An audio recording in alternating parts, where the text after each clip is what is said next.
Muito bem, gente. Luiz Inácio Lula da Silva e Geraldo Alckmin tomaram então posse como o 39º presidente do Brasil e o 26º vice-presidente do Brasil, respectivamente, no dia 1º de janeiro de 2023, em cerimônia realizada no Congresso Nacional em Brasília, dando início então ao terceiro governo de Lula, aos 77 anos. Então, Lula é o presidente mais velho a tomar posse no Brasil. E diante, né, dessa posse, desse novo governo, é claro que a gente gostaria de repercutir um pouco esse assunto aqui para os nossos telespectadores, para saber a avaliação de, claro, especialistas da área, para saber como realmente vai ser, né, qual a expectativa, né, para a partir de 2023, de como vai ser esse novo governo. Portanto, nós vamos conversar a partir de agora com o doutor Acácio Miranda da Silva Filho, doutor em Direito Constitucional pelo IDEP, Distrito Federal, mestre em Direito Penal Internacional pela Universidade de Granada, Espanha. Muito boa noite, obrigada, doutor Acácio. Boa noite, querida. É um grande prazer falar com você e com todos aqueles que nos acompanham. Muito obrigada por dar essa oportunidade de falar de um assunto, né, importante a todos que estão na expectativa, né, uma grande expectativa de um novo governo. Então, começando, eu vou contextualizar alguns pontos chaves do pronunciamento do presidente Lula e daí a gente vai conversar, né, de 5 pontos importantes que a nossa produção aqui preparou, né, que achamos que são evidências importantes para a população brasileira, né? Começando o primeiro ponto, teto de gastos. Lula não falou muito sobre o teto de gastos, mas foi direto. Ele chamou a âncora fiscal de estupidez e disse que ela será revogada em seu governo no momento aí da fala, no discurso ao Congresso. E ele reclamava da falta de investimentos público no SUS, quando então ele disse, abre aspas, o SUS é provavelmente a mais democrática das instituições criadas pela Constituição de 1988. Certamente por isso foi a mais perseguida aí desde então e foi também a mais prejudicada por uma estupidez chamada teto de gastos que haveremos de revogar, fecha aspas. Então essa foi a fala do presidente Luiz Inácio Lula da Silva no momento ali do seu discurso na posse. A pergunta é, doutora Cássio, apesar de polêmica, o chamado teto de gastos foi um instrumento de austeridade criado no governo Michel Temer, que congelava os investimentos por 20 anos, corrigidos apenas pela inflação, medida esta que foi cumprida no primeiro ano de sua vigência, em 2019, e desde então foi constantemente desrespeitada. É sabido que o mercado cobra que o governo tenha uma linha de austeridade com o erário, e o que permitiria, então, a abertura de linhas de crédito e aumento também dos investimentos do capital estrangeiro. Diante disso, como o senhor avalia essa revogação nesta medida? Quando nós olhamos para o teto de gastos ou para qualquer outra medida que tenha como objetivo regulamentar o uso das verbas públicas e os investimentos públicos, não é nova a discussão sobre a utilidade ou a desnecessidade desses mecanismos e desses instrumentos. Desde que a primeira lei de responsabilidade fiscal foi editada em 2001 até agora, essas discussões perduram. E é importante nós olharmos para 2 aspectos. Primeiro, há necessidade em qualquer área do setor público, assim como na iniciativa privada, da manutenção de um limite de gastos. É impensável nós pensarmos em qualquer setor alguém que saia gastando, que saia investindo sem qualquer limite. Primeiro porque quando há esses excessos no gasto das verbas públicas, essa conta será paga por governos posteriores, será paga através de juros ou através de outros mecanismos. E isso, obviamente, impõe uma solução imediatista, em compensação, reverbera problemas posteriores. Em segundo lugar, como desdobramento destes gastos imotivados, há a queda do Brasil em termos de segurança de investimento e, consequentemente, como nós temos maiores dificuldades para a obtenção de financiamentos internacionais, isso acaba reverberando efeitos negativos pro nosso sistema econômico como um todo. Óbvio, quando se defende o teto de gastos, não se quer impor restrições àqueles gastos essenciais do poder público, como é o caso da saúde, por exemplo, que tem um limite mínimo de 25% imposto pela Constituição.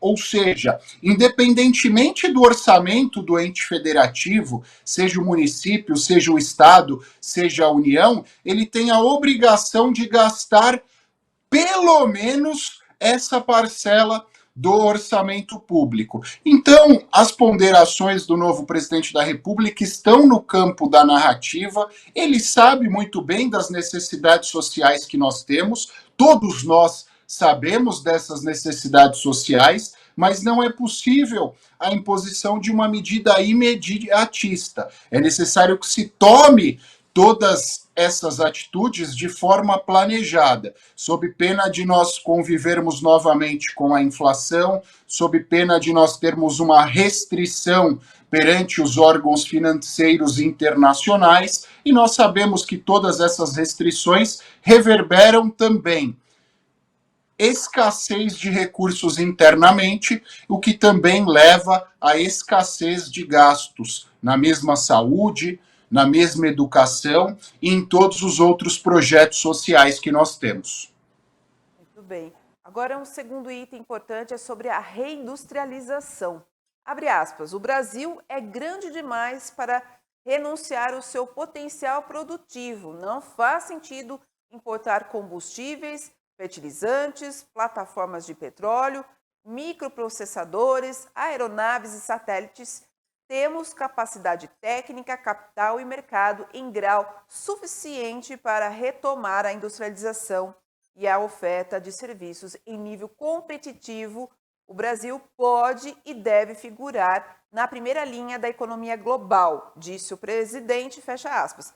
A pergunta é, novamente, doutora Castro, nos últimos 2 anos vimos uma forte e crescente desindustrialização, com muitas empresas multinacionais encerrando suas atividades no país e deslocando-se para países vizinhos, inclusive a Argentina.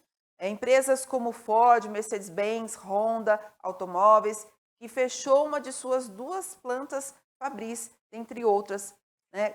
Qual é a capacidade de que este novo governo tem em vender o Brasil para os investidores externos e atrair aí capital produtivo? Há uma métrica chamada de custo Brasil, que todos os empresários, todos os industriais, seja o capital brasileiro, seja o capital estrangeiro, realizam essa métrica ao investirem no Brasil. E o custo Brasil, por conta da carga tributária, por conta de obrigações trabalhistas e principalmente por conta da burocracia do nosso sistema, acaba afastando uma série de empresas. Você fez menção a algumas empresas do setor automotivo, mas no nosso dia a dia nós já nos deparamos com isso. Hoje, a nossa balança de importação ela é muito maior porque nós trazemos uma parcela considerável de produtos de países onde é melhor, em termos financeiros, obviamente, a realização dessa produção, como é o caso da China. Óbvio, a China é um exemplo que talvez a gente deva considerar, porque na China há uma série de questões que perpassam as obrigações trabalhistas e as obrigações tributárias. E, obviamente, não é razoável nós concordarmos com estas circunstâncias. Mas também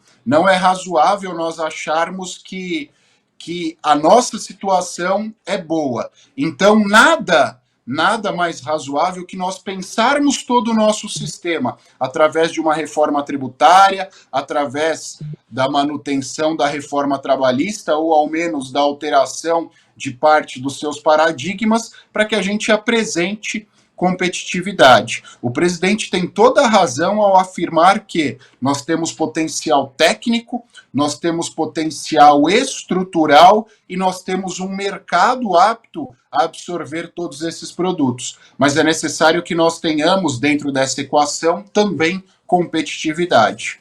Uhum. Só um parênteses aqui, doutora Cássio.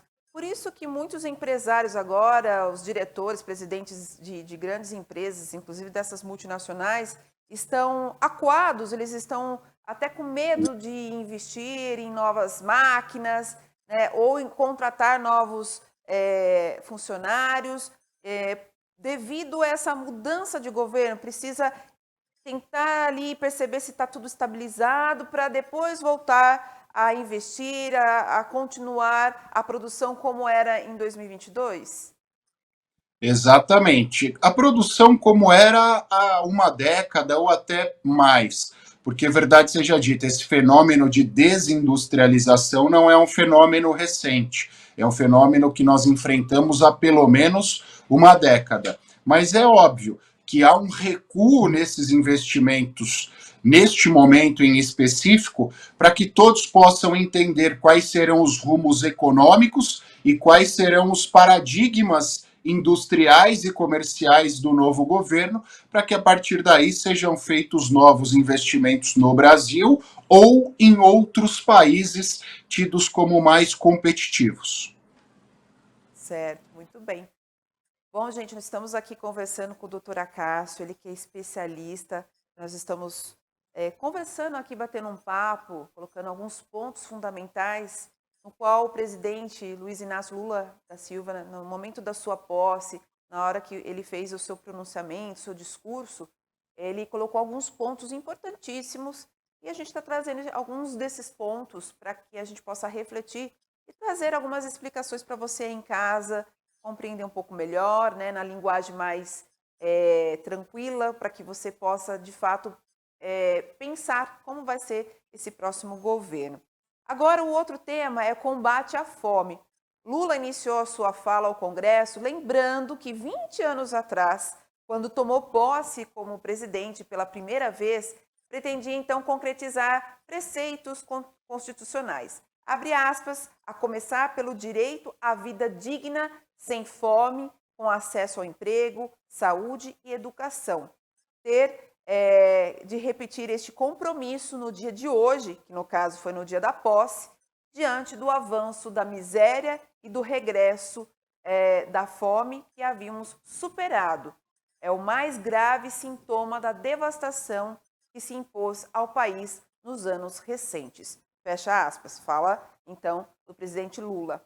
A pergunta é, segundo dados largamente divulgados nos últimos meses, que apontam que cerca de 113 milhões de brasileiros encontram-se com condição de vulnerabilidade financeira e em torno aí de 35 milhões estariam abaixo da linha de pobreza, sem condições de comprar comida e manter condições dignas de sobrevivência. É possível, em apenas 4 anos de governo, diminuir significativamente ou zerar esse grave problema, doutora Cássio? Imagino, diante das ponderações do presidente, que essa seja uma prioridade.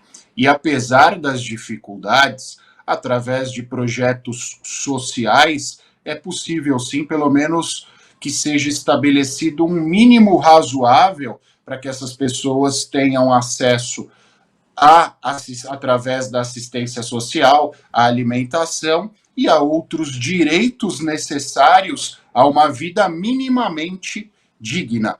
E, obviamente, essa ponderação guarda relação com tudo que nós dissemos anteriormente. Óbvio, num primeiro momento, medidas emergenciais e assistenciais, mas a partir do momento que nós tivermos uma estabilidade econômica e a economia seja mais pujante, a economia seja mais sólida, obviamente serão abertas mais vagas de emprego, obviamente serão abertas mais oportunidades, e a partir daí as pessoas que estejam nessas circunstâncias terão acesso a outros direitos de uma vida digna com as próprias pernas. Mas, repito, neste momento, dado o caráter emergencial, é necessário que sejam tomadas medidas assistenciais para que essas pessoas tenham um mínimo de dignidade. E aos poucos, nós vamos estabilizando os outros fatores da nossa sociedade para que a partir daí todos sejam inseridos formalmente na sociedade e possam buscar os seus caminhos. Tudo bem. Agora, o quarto ponto, a gente está caminhando aí para o final da nossa entrevista, é o aquecimento global. Esse não tem como, realmente. Lula também voltou a falar sobre a ideia de dar protagonismo ao Brasil no plano internacional por meio de políticas de combate à crise climática e de proteção ao meio ambiente.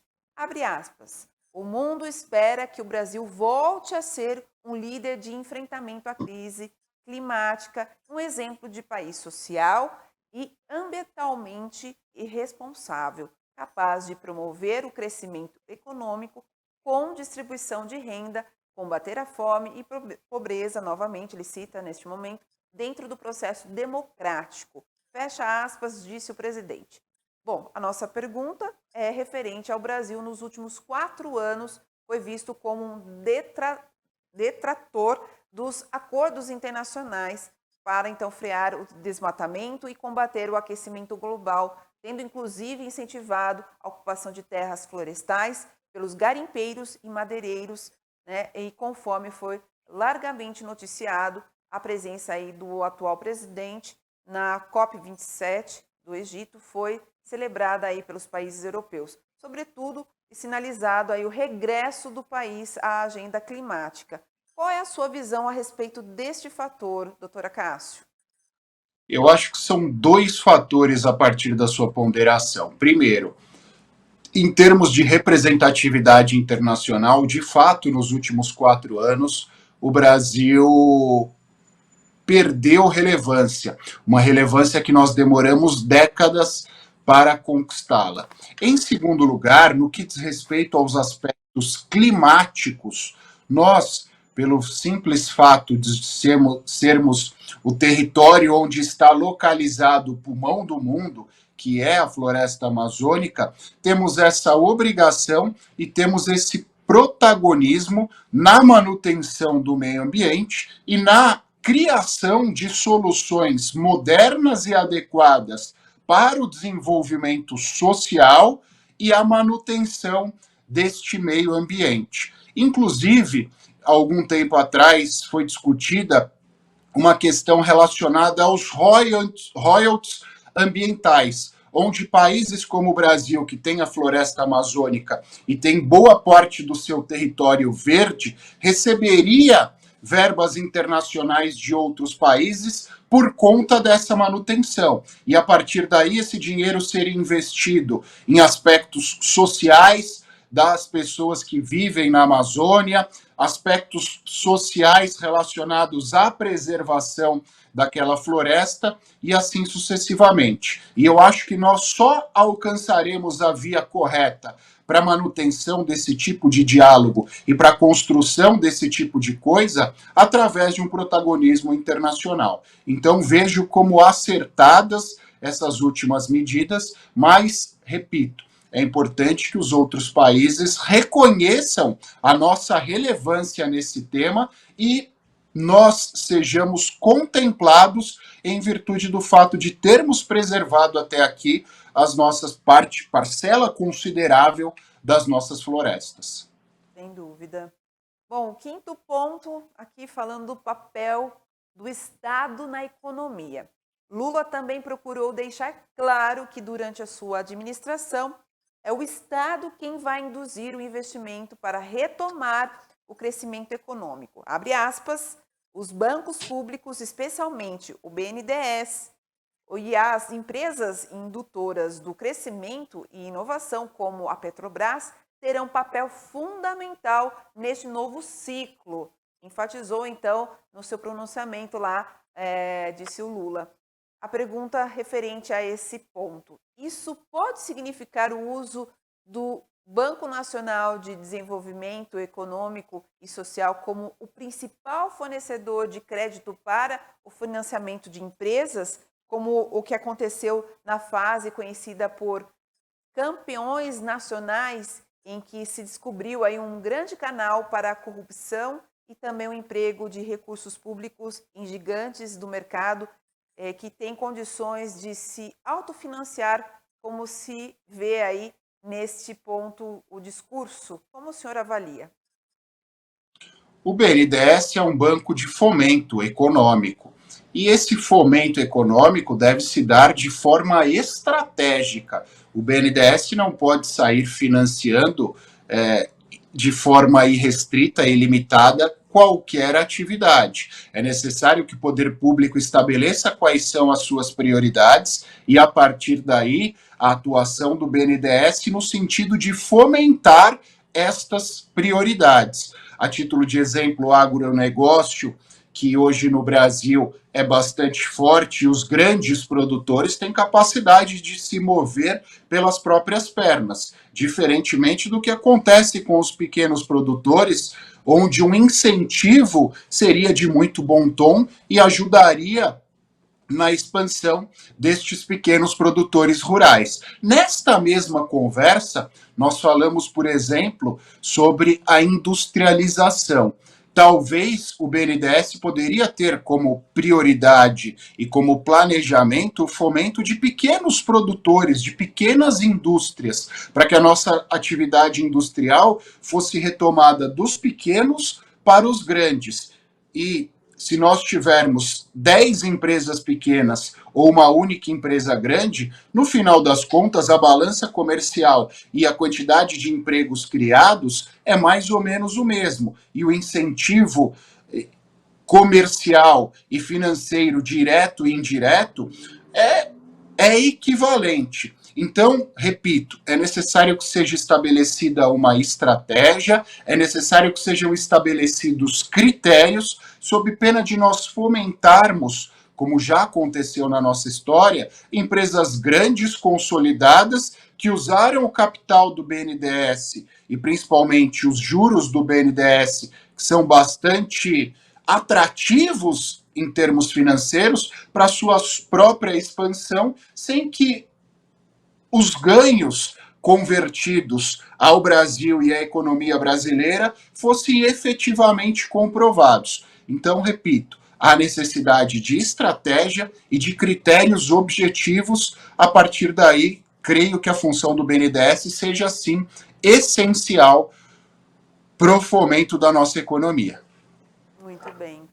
Poxa, né, de tudo isso que a gente está conversando aqui, diante das respostas do senhor, o que dá para se entender, né, compreender, é que realmente o novo governo, né, o presidente Lula vai ter muito trabalho, vai ter que fazer muito planejamento, estratégias para realmente conseguir levantar novamente o Brasil aí em vários pontos que a gente citou aqui, né, entre outros que ele falou, porque foi um pronunciamento bem longo, né, foi um discurso bem longo, mas já deu para entender que é possível, mas tem que ter planejamento, estratégia, de forma aí né, que todos, até juntamente com todos os ministros, possa realmente fazer um excelente trabalho aí para alavancar o nosso Brasil novamente. Doutora Cássio, queria agradecer, deixar aqui um minutinho final para, se caso o senhor quiser dizer alguma coisa aos nossos telespectadores diante desse novo acontecimento, né? Na verdade, foi um momento histórico, de fato, né? Ter novamente o Luiz Inácio Lula da Silva como presidente, foi totalmente atípico até a posse dele, né? Foi contra os protocolos e, de fato, agora a expectativa é muito grande nas realizações aí do governo dele. Pode falar, então, aqui aos nossos telespectadores os minutos finais. Eu acho que duas mensagens são importantes. Primeiro, há uma frase que eu gosto muito que diz: só há ventos favoráveis para quem sabe aonde vai. Então, é importante que o governo estabeleça quais são as suas prioridades para que, a partir daí, seja traçado o caminho em prol de um país melhor. Porque, independentemente da polarização ideológica que nós vivemos, todos nós torcemos pelo nosso país, pelas melhorias do nosso país e pelas melhorias da nossa sociedade. E, em segundo lugar, não se faz político olhando para o retrovisor. É necessário que todos nós olhemos para frente, que todos nós olhemos para o futuro. Então, creio, na minha humilde opinião, que são esses os dois aspectos que o governo precisa levar em consideração e nós também, enquanto eleitores, enquanto sociedade, também precisamos levá-los em consideração. No mais, eu agradeço mais uma vez pelo convite. É sempre um prazer estar com vocês e, precisando, eu estou sempre à disposição. Nós que agradecemos, doutora Cássio Miranda da Silva Filho, doutor em Direito Constitucional pelo IDEP, Distrito Federal, mestre também em Direito Penal Internacional pela Universidade de Granada, Espanha, gente. Pudemos aqui trazer um pouquinho, né, do entendimento, da compreensão de um especialista para poder passar a ideia de como esse novo governo pode estar assumindo aí com todos esses obstáculos pela frente, mas é possível. Muito obrigada, doutora Cássio. Tenha uma boa noite. Para nós. Muito bem. É isso aí, gente. Nós vamos para um rápido intervalo. Na volta, a gente conclui aqui o nosso Todo Dia News, segunda edição. Espero que você tenha gostado da entrevista muito importante que a nossa produção. Agradeço ao meu colega jornalista Danilo Bueno, que ajudou na produção desse roteiro desta entrevista, que foi fundamental para trazer aqui as prioridades, os assuntos principais, para você entender um pouquinho mais sobre o governo de Lula a partir deste ano, tá bom? Vamos para um rápido intervalo e voltamos já já.